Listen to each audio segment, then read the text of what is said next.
आज हम आपको दिखाने वाले हैं रामायण का वो हिस्सा जहां से शुरू होती है सबसे बड़ी विनाश की कहानी। एक शांत जंगल के बीच सीता की नजर एक चमकते हुए सोने के मृग पर पड़ती है। उसकी सुंदरता देखकर वे मोहित हो जाती हैं। राम सीता की इच्छा पूरी करने के लिए उस अद्भुत मृग का पीछा करने निकल पड़ते हैं। पर यह कोई आम मृग नहीं था, ये एक चल था जो राम को दूर ले जा रहा था। राम के तीर लगते ही मृग अपने असली रूप में आता है, राक्षस मारीच।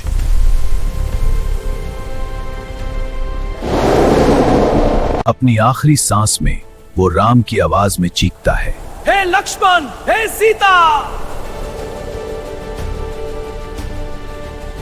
ये आवाज सुनते ही सीता का मन घबरा उठता है और वे लक्ष्मण से राम की मदद करने को कहती हैं। लक्ष्मण, जल्दी जाओ, राम की मदद करो। लक्ष्मण जाने से पहले एक रेखा खींचते हैं और कहते हैं, इससे पार मत करिएगा। जैसे ही लक्ष्मण जाते हैं, एक वृद्ध साधु के रूप में रावण वहां आता है।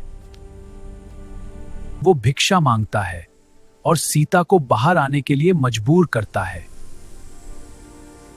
धर्म निभाते हुए सीता उस रेखा को पार कर देती है। और यही होती है सबसे बड़ी गलती। अचानक साधु का रूप टूट जाता है और सामने आता है लंका का राजा रावण।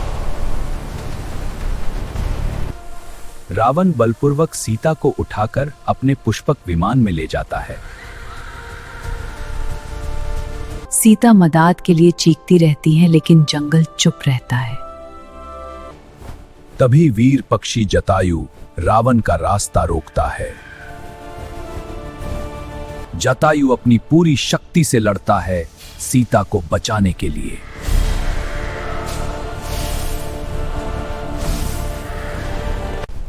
लेकिन रावण की शक्ति के सामने वीर जटायु जमीन पर गिर पड़ता है।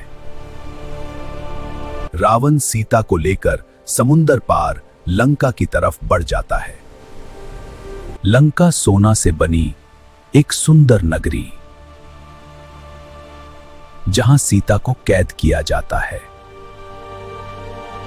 सीता को अशोक वाटिका में रखा जाता है, जहां वे राम का इंतजार करती रहती हैं।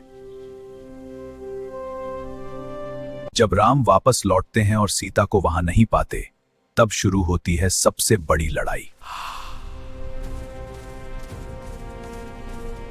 दोनों भाई जंगल में सीता को ढूंढते फिरते हैं, हर दिशा में उन्हें तलाशते हैं। तभी उन्हें घायल जटायु मिलता है, जो अपनी आखिरी सांसों में है। जटायु संकेत देता है कि रावण सीता को ले गया है। यह समझते ही राम का दुख और क्रोध बढ़ जाता है। राम जटायु को पिता समान मानकर उनका अंतिम संस्कार करते हैं। अब राम ने संकल्प ले लिया था कि वे सीता को हर हाल में वापस लाएंगे।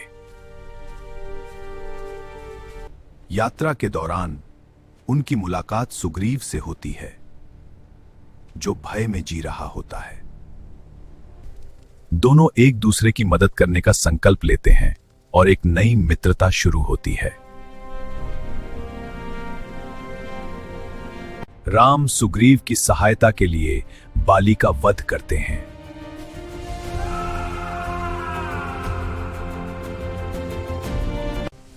तभी सामने आते हैं हनुमान, भक्ति और शक्ति का अद्भुत रूप।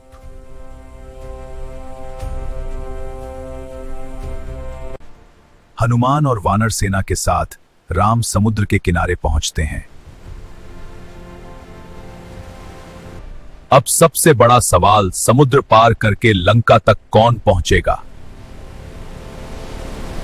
अब आगे क्या होगा?